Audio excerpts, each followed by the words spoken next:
আমার Sunday plus funday plus workday আর lords of food. Radhe Radhe, আমার ডেইলি ব্লগে স্বাগত। জায়গাটা তো তোমরা মোটামুটি সবাই চেনো। আমি চাচ্ছি আজকে সেখানেই কাজকর্ম করতে। কলেজে থাকতে এই ঢাকুরিয়া লেকে প্রায় যেতাম, কলেজ ছাড়ার পর এই অনেক দিন পর গেলাম। সেদিন মনে হয় ভগবান বেশি আমার সহায় ছিল, দিনটা তো ভালো কেটেইছে। আর সন্ধ্যাবেলা রাজকে না বলতেই রাজমেলায় ঘুরতে নিয়ে গেছিল। আর দেখো ক্যামেরাটা খোলার সাথে সাথে কেমন ঢং করছে ঢঙ্গি। এখানে আমরা ডিসাইডই করতে পারছিলাম না কি চড়বো আর কি চড়বো না।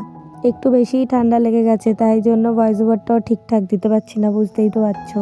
প্রথমে ভেবেছিলাম ফুলের এই জায়গাটায় ঢুকবো না, এত ভিড়, কিন্তু পরে আন্টি আর দিদা ঢুকলো তাই আমিও ঢুকলাম। আর সত্যি ফুল দেখতে আমার অনেক অনেক অনেক ভালো লাগে।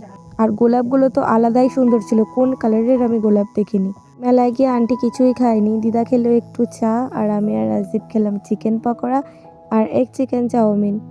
এভাবেই একটা সুন্দর দিনের এন্ড হলো। দেখা হচ্ছে পরের মিনি ব্লগে, টাটা।